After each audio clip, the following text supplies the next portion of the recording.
Hey everyone, I'm John, one half of the board gaming duo over on Instagram, and this week we're going to be taking a look at Tokaido Duo. This is a game where you're going to be traveling around the island of Shikoku, paying respects to the island's temples, gazing upon its beautiful gardens, and just seeing what the island has to offer in general.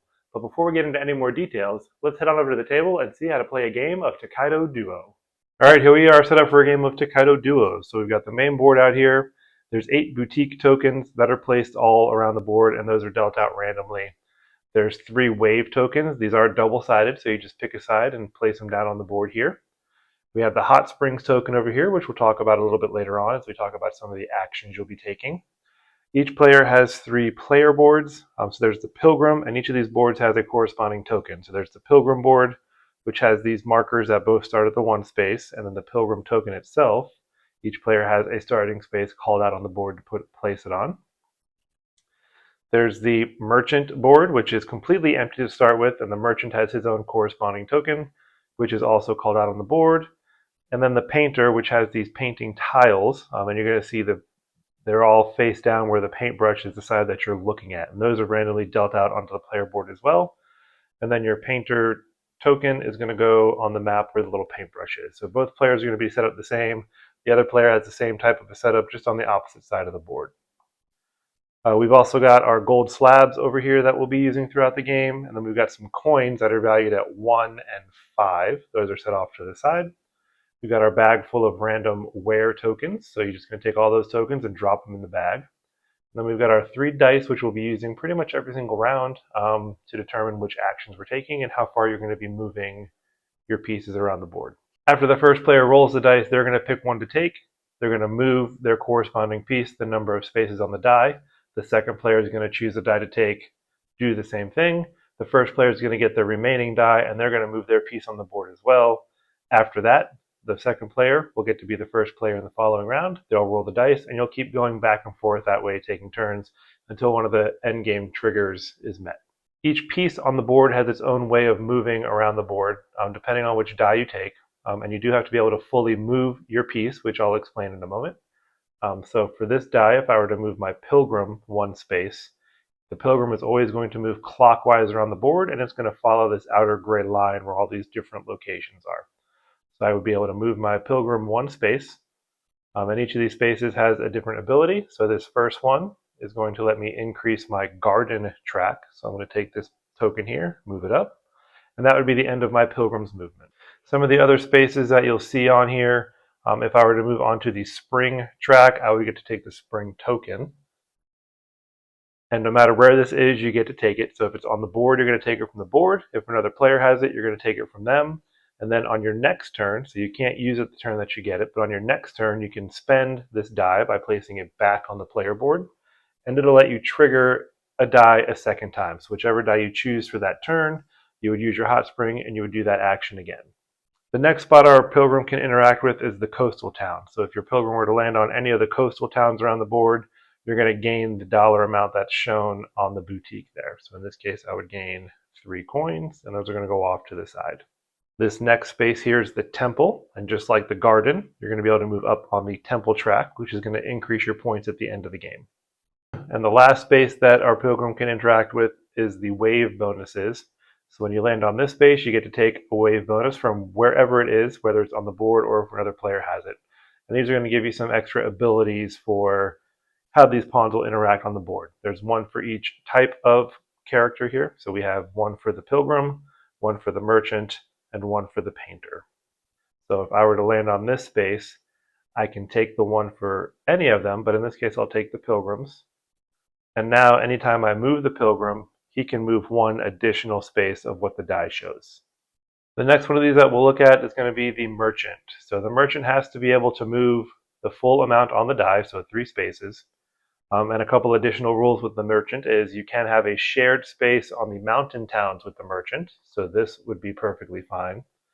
However, when it comes to visiting the coastal towns, because the merchant is going to follow the dotted lines that go through the board, so they're either visiting the mountain towns or the coastal towns. You can only have 1 merchant at each coastal town at any given time, so they can't share a coastal town. So for me to move my merchant 3 spaces, I'm going to move him 1, 2, 3. And landing on the mountain towns is going to let me draw goods out of the bag here. And the number of goods you draw depends on the number showing on that mountain town. So in this case, I would get to draw 3. 1, 2, 3. And they're going to go on my merchant board. Now it's important to note that to start with, your merchant can only hold 5 goods at the end of your turn. You can have more than that during your turn, but as soon as you get to the end of your turn, you are going to have to get rid of goods until you meet that 5 limit. And you do get to choose which ones you want to keep. If we go back to what the wave bonuses do, if I were to add this wave bonus to my merchant, I'll get to draw 1 additional good out of the bag anytime I would draw from one of the mountain towns. And this is also going to let me carry 1 additional good. So it's going to give me a way to use this 6th spot here on the board. The other area that your merchant is going to interact with are the coastal towns. So if I were to be able to move him 2 spaces into this space, now I can interact with one of the coastal towns, and they interact slightly differently than the pilgrim. So the pilgrim was just gaining money. In this case, your merchant is actually selling the goods that you're carrying. So I would be selling whatever matches the space I'm in. And for each one I sell, I get the dollar amount that's on there. So I'm going to sell 2 of these dolls for 6 coins. So I'll take a 5 and a 1. And that would be the end of your merchant's turn. If at any time you have 10 coins or more, you do turn in those 10 coins for a gold slab. And you're just going to slide it in the board. And you can see a point value up top. That's going to be how many points you get based on how many slabs you're able to fill. So the more slabs you get, the more points you're going to get. The last piece to talk about is the painter, and the painter is going to be moving from area to area on the board. So if I were to do the 3 die action, I can go 1, 2, 3, and the painter has 2 options of what they can do. One of them is to paint, and painting is going to be revealing those face-down paintings you have on your player board based on the number of pieces that are in the same area as your painter. And an area would be defined as the area that's completely outlined where the painter lands. In this case, there would be 2 tiles that I'd be able to reveal. You don't include the painter. If any of your opponent's pieces were in that space, you would count them as well. But in this case, we only have the 2. So we're going to reveal 2 paintings. The second option you can have when you move around with your painter is to gift a painting. And in order to do that, you have to land in a space that matches the topmost painting you have, top leftmost painting you have, and then you can give that painting away. So you're simply going to take it off your board, place it off to the side, and each painting has a number value below it that increases as you get farther down. Those are the points that you're going to earn towards the end of the game. You're going to keep taking turns where you roll the dice, draft the dice for each player, move your pawns around the board, gaining whatever actions they land on until one of a handful of different end game conditions are met. So on your pilgrim board, if either the temple marker or the garden marker get to the very last space, that's going to trigger the end of the game. If you fill in all of the gold slab spaces, that's going to trigger the end of the game. Or if you give away your last painting and reveal the 40 points below it, that's also going to trigger the end of the game. At that point, you would finish the round and then go on to end game scoring.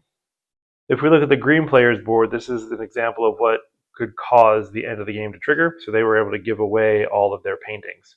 So at this point, we would have finished the round for both players, and now we're just going to go in and tally up the points that are on each board. So for the pilgrim board, you're going to multiply the temple space times the garden space. So this would be 5 times 5, which is 25 points. We'll add in the points for the last slab that was placed, so that'd be 26 points. And then we would add in the highest value point that was revealed on the painting board. So that's 40 points. So in this case, we would have 91 points total. The person with the most points would win. If there's a tie for points on the board, you would check to see who has the most money. Whoever has the most money in that case would be the winner. And if there's still a tie, the players in this case would share the victory. Thanks so much for hanging out during this video. Be sure to give us a like and subscribe so that you'll be notified of any future videos that we release. You can even check us out over on Instagram, where we're doing a weekly series called 2-Player Tuesday, where we talk about plenty of other 2-player games that we've enjoyed playing lately. Until next time, happy gaming!